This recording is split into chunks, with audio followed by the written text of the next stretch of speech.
Today, we're going to talk about challenger brands and how you perhaps go about building a challenger brand. My name is Samir. I'm the founder of a business called Prodigy Snacks Limited. Prodigy seeks to reimagine all the chocolate bar favorites that we all grew up with into a much better format that is better for us as humans and far less damaging to the environment. My research team did their research on you, and you're making a big impact in the industry. The industry is talking about you. So how do you go about building a business that is going to take on these big institutional infrastructures? Step one is obviously... Our mission is to help 10 million people start and grow a business for free. We want nothing from you. In Pep Talk, we interview industry-leading experts from around the world who share actionable know-how and life lessons. That's why we're excited to partner with GoDaddy to power up Pep Talk. I've been using GoDaddy for years and would promote them on this podcast even if they didn't sponsor us. You can use their free website builder and start your online business at no cost, and even get help these days with naming your business. For 40% off GoDaddy tools, click the link in the podcast notes below and use the code GDXPepTalk.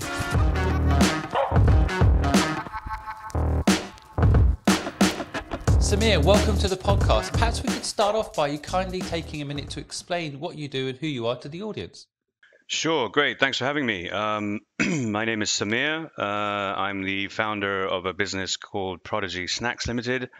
Prodigy seeks to reimagine all the chocolate bar favorites that we all grew up with, and is seeking to reinvent them into a much better format that is better for us as humans, better for our bodies, and far less damaging to the environment. We're seeking to take on the issues in the chocolate industry, health, sustainability, ethics, and wanting to show the big snack giants that, you know what, it is possible, and chocolate bars can be made with better ingredients, more natural ingredients, in plastic-free packaging, in a much more sustainable way, and that, you know what, this generation and the next, we deserve better. And so, yeah, that's what Prodigy Snacks is aiming to do. I love it. And you've started out as a chef, so you've been in the food industry your whole career. And today, for the listeners to know, we're going to talk about challenger brands and how you perhaps go about building a challenger brand. But when you explain what you're doing, it definitely feels like you're challenging the status quo. So what gave you this idea? Where did it all begin? So yeah, like you said, started my career out as a chef, so always been a bit of a foodie and into the food industry. After doing the chef stuff, I was relocated to West Africa and asked to sort of set up a manufacturing business. So that was my first flavor or taste of manufacturing, and it was all in the confectionery industry. So we were manufacturing biscuits and candies and lollipops and chewing gums and bubble gums and everything to do with sugar. And I did that for about 12, 14 years. And that was where the steep learning curve was for me. Building that business, I had the opportunity to go and visit sugar refineries, flour refineries, palm oil factories. I saw the impact on the environment of industrially produced food. I saw the ingredients that go into all these, highly processed sweet snack foods, glucose syrup, all those kind of nasty ingredients. And so when I left that business in 2016 or so and moved back to the UK, I was still young. I'm a serial entrepreneur, I guess. Some would describe me as a bit of a nutbag. And so I wanted to do something again in the same industry. But I saw a gap in the market in the chocolate business. There were a lot of new sort of plant-based, cleaner chocolate brands, of course, and they were all doing wonderful things for the industry. But I didn't see anybody taking on all the sort of nostalgic favorites that we all grew up with, and seeking to reinvent them in a better way.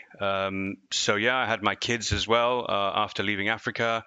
All kids love snacks. All kids love chocolate treats, and I just couldn't watch them, consume the crap that is out there on the shelves with all the toxic ingredients that they contain.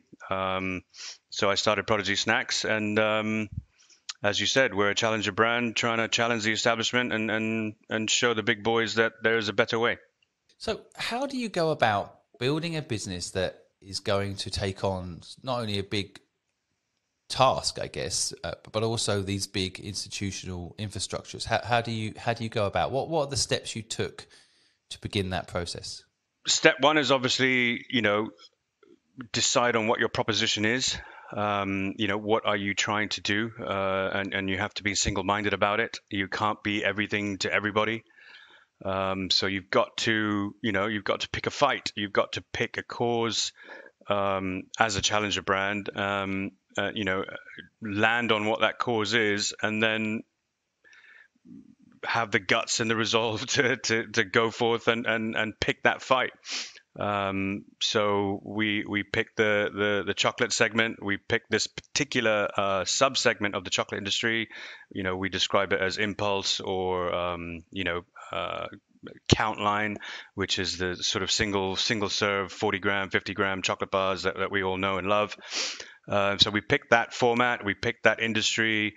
And then, of course, you go about forming your brand because you have to build a brand in this industry, in this business. You've got to develop that brand loyalty, and you've got to deliver, a unique or a differentiated offering to your consumer base.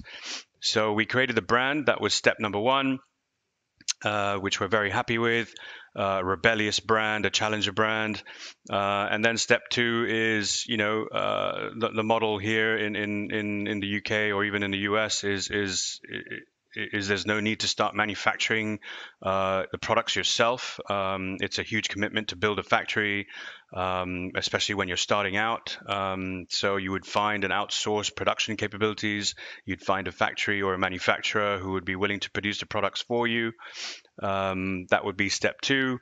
And then, build your team, gather, a group of committed individuals around you, and set about, marketing and distributing and pitching to the supermarkets and retailers, and getting your product and getting your brand out there. We by no means have finished our journey. We're still climbing that mountain. COVID has been a huge setback for us and the industry as a whole.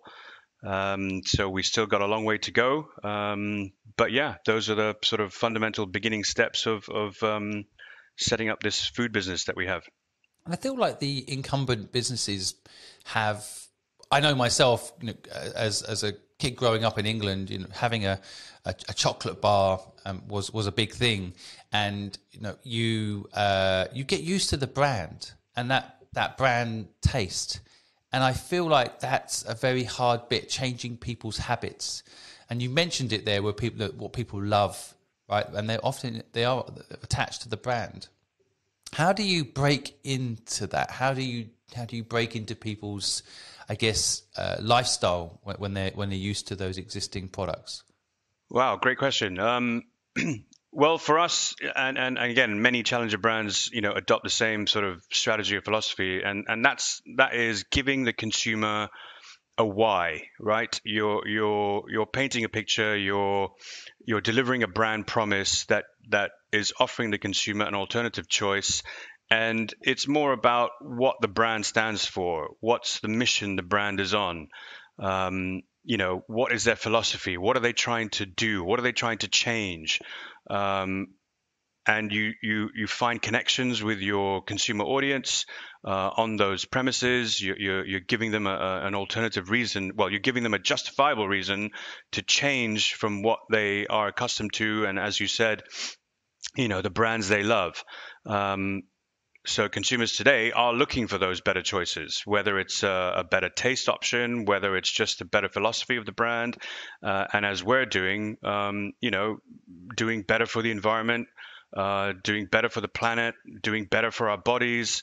And so these are all the reasons why that we exist, and therefore trying to connect with our audience and saying to them, you know what,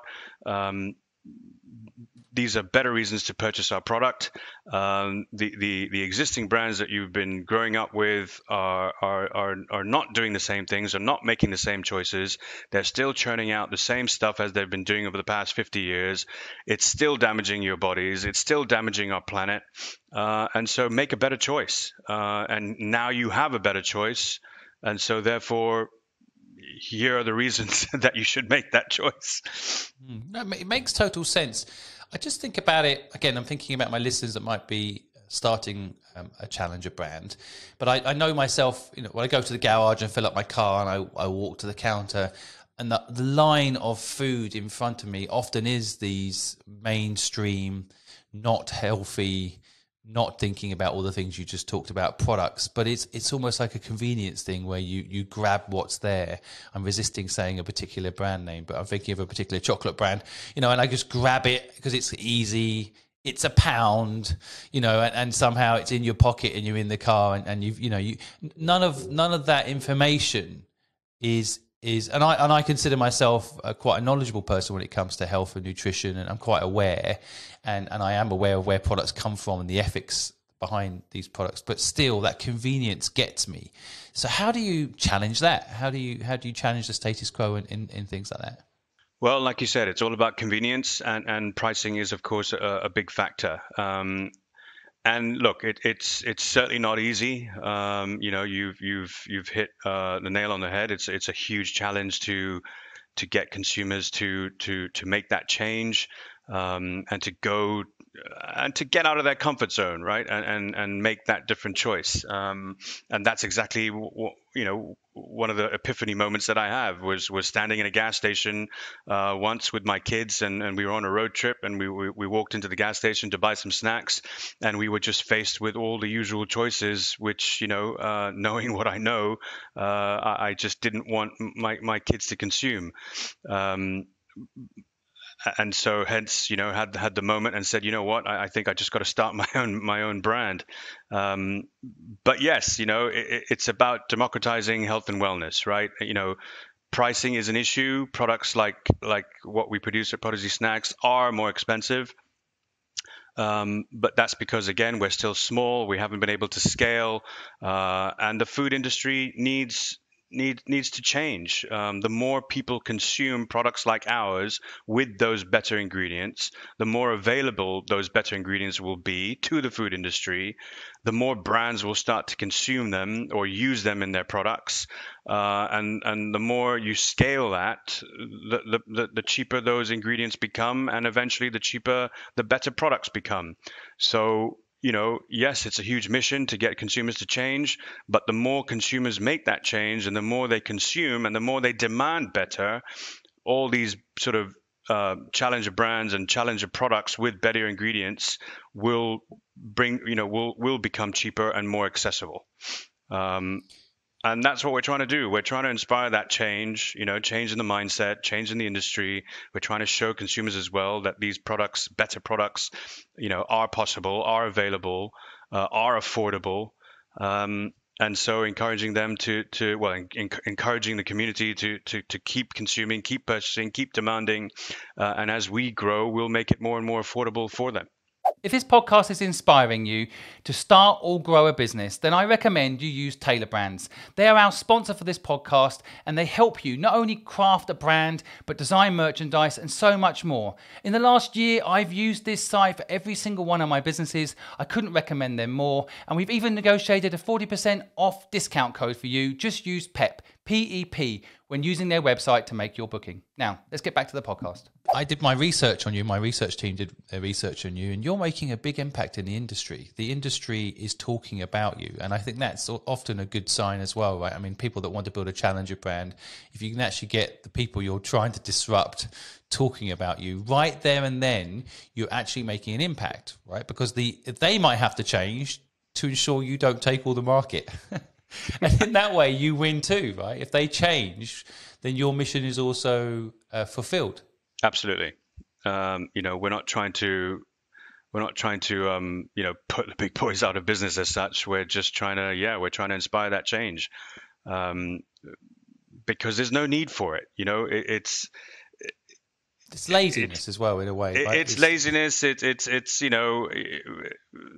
the growing world of fast-paced life and city life, and we all demand convenience. We all demand packaged foods because life is busy. We don't have time to cook and cook fresh food and all of that. So I totally understand that convenience demands all this sort of all this packaged foods, and so all the industry has therefore delivered that cheap, tasty, convenience packaged foods, but with no regard to health and with no regard to the impact on our environment. And it's been going on for 5 decades. And yes, okay, education level 3, 4 decades ago, wasn't the same as it is today. And the big snack giants probably didn't even know the impact that they were making on health and the planet. But now we do know, and we've known now for quite some time. So yeah, we as long as the industry changes, as you said, our mission is somewhat successful. Looking at the way you get this message across, of course, on a product, there's only so much space. In a retail environment, there's only so much space. How do you get this message across, this purpose-driven mission that you're on? Yep, that's also the biggest challenge that we're facing at the moment is getting our message across, communicating all the benefits that our brand and products have. Um, I said earlier that you've got to pick one fight and one mission, and our mission is, as we've said now, is to change the industry. But in doing so, our product attributes are quite a few. We are low in sugar. We are high in fiber. We are plastic free. We are all natural. We are plant based. Um, you know, we have all these credentials bundled into one brand or one product range, and it is a monumental challenge to get that message across and communicate all those attributes to all the different audiences that exist out there. Some audiences are only concerned with sugar. Some audiences are only concerned with the sustainability side of things. The plant-based audience is growing immensely, as you know. They're more concerned about just being plant-based and not necessarily concerned with their sugar intake. Yet there are some people like me who are concerned with all those issues. I want to be sustainable. I want to consume a better product. I want to consume less sugar. I don't want to consume refined sugar. Um, so yeah, trying to communicate all these individual attributes to the broader audience is a massive challenge. But we do it via our communications, we do it via our digital marketing, we do it via our website, we do it via our trade marketing with our retail partners. And yep, again, we're by no means sort of on top of the mountain, but we're slowly making our way up. It might seem like a weird question, but how did you become aware in this way? Were your parents very conscious of these things? Were your parents entrepreneurs? How did you get this purpose-driven mindset?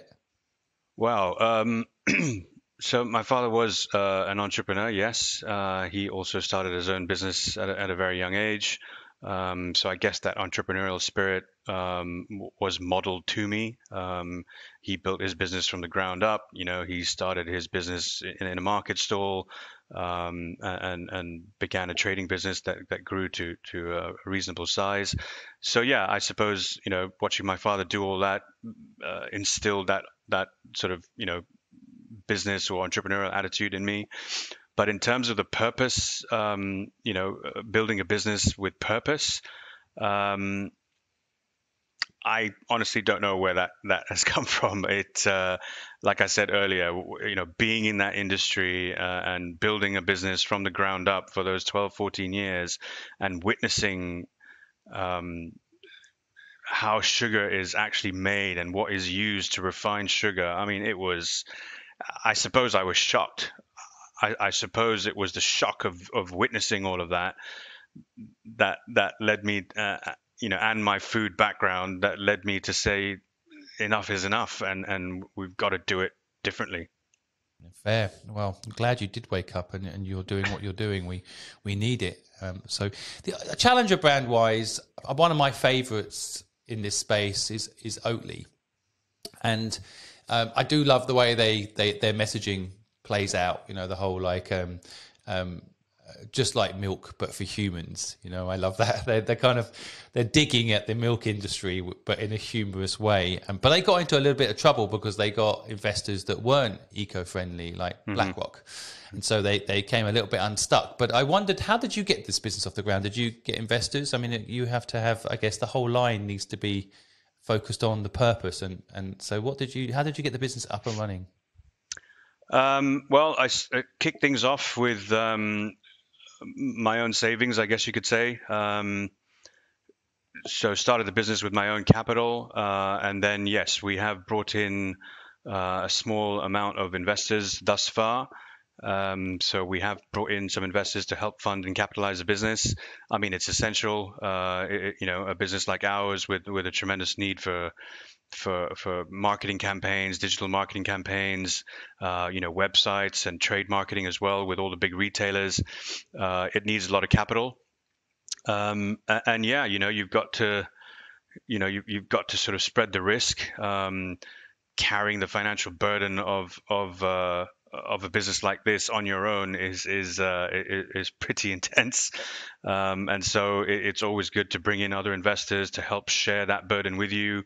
They can of course add value to your business. They may come with their own connections. They may come with their own unique skill and knowledge. And I believe in collaboration, and I believe in bringing in, added value wherever you can. I don't profess to know everything about everything, and you can always benefit from other people's advice and help. So bringing in investors not only for their money, but also for their skill and knowledge. Yeah, well said. And I don't want the audience to miss quite an important point here, that even if you don't need to raise money, there can be huge benefits on getting a partner investor in. If you get the right one, it can literally be transformational, nothing to do with the money, just the support. Are you a sole founder in this business? Well, no, my wife and I are co-founders. So we both wanted to do this. We both wanted to get this business off the ground, to make some kind of impact, to make a difference. So yeah, I take care of the brass tacks. I'm the sort of operations person, building the business and putting the money together and appealing to investors and so on. And my wife is more the sort of marketing brains of the business, and the creative side, and trying to get our communications and messaging right, and our whole sort of brand personality and tone of voice. Again, another interesting point there. I think that when you have a co-founder, having very different roles actually makes it work. Having your own areas that you control and respecting each other in those respective roles is crucial. And every time I interview someone, that formula comes up as a winning formula. I like to highlight it to people. And so I also worked with my partner for many years, and it was awesome because we had very separate roles. But it can get very messy if you both do the same job. So I wanted to. You're also an investor in quite a few businesses, and when I look at the businesses that you've invested in, I feel like you're investing in the same mission that you're on, but in other people's businesses. Is that the strategy for the other investments you've made? Absolutely right. I've got 20 years experience in the food industry. I'm trying to change it. And so not only through my own business, but yeah, through other businesses that I can see who are on a similar mission, and again, who are trying to just reinvent, products that consumers want, but doing it in a better way. So yeah, I've invested in less than a handful of them, a couple of them here in the UK, and one or two in the US. And yeah, we're all on a similar mission, and I've chosen those businesses because of those reasons. Because they're a better ingredient profile, because they are better for the environment, and because they're better, not as damaging and toxic to our bodies. Yeah, again, for people that are looking for investors, understanding why people are investing in things can get you the investment. I'm the same. I've invested in a lot of businesses too, and my mission is to help people start and grow a business for free. So any tool out there that helps people do that, I invest in it. So it's interesting to see, you're not just investing for a financial return, you're actually investing in your own purpose, that you believe these products need to be improved, changed, made better, change the industry, and it's inspiring, and I want to thank you for doing it. I'm going to end the podcast by just asking you this final question. If you had to do it all again, and of course you've been running your present Prodigy Snacks business for 5 years, what would you do differently? What would I do differently? I guess that the thing that comes to mind is the whole digital marketing piece. When we first set out, we're an impulse category product, so we need to be on shelves. We need to be on retail supermarket shelves and accessible, and all the commuters going to work, they need to be able to see us at the WA Smith or at the local store. So the big focus was on retail and getting distribution. Obviously, COVID hit and everybody was stuck at home, and it was it was a really dark period for us. But we picked ourselves up, we dusted ourselves off, and we're like, okay, well let's start looking at e-commerce and building our own web shop and our D2C, direct to consumer sales channel and revenue stream for the business. But it was a quick down and dirty thing that we had to do because we had to move quickly. We were in the middle of COVID. The retail landscape had dried up. And so we went for it, but without a blueprint, without a roadmap. I was new to the world of digital marketing. I guess I assumed that we would learn as we went along, but I now know that building a D2C strategy is a very complex task. It involves an entire ecosystem that you have to build for your business. And so I suppose what I would have done differently is that I would have taken a bit more time, created that blueprint, created that roadmap for the D2C e-commerce strategy, and then mapped it out in detail, employed people in-house to be part of that digital marketing strategy rather than relying, for example, solely on an agency, which is what we ended up doing. And yeah, that's probably what I would have done differently. That's great insight, and I appreciate you also being so open about a step error there. I think people can learn from that. It takes time to do a blueprint, but that 2 weeks of doing a blueprint could probably save you millions and years in equal measure. But it is right. A temptation of entrepreneurs. I'm sure the listeners feel this way quite often, of just like, let's just do it and learn as we go. I've had a similar experience. If you just take 2 weeks, a little bit of time, and plan it out before pressing the go button, you really can save yourself a lot of pain. So good tip. Thank you for that. It's wonderful to have you on the podcast. Really appreciate your time today. Thank you very much. Thanks for having me.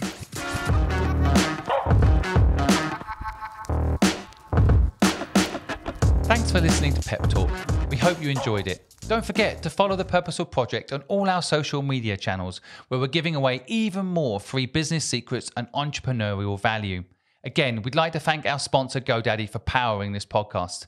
From naming a business to buying a domain name to building your website for free, GoDaddy has you covered.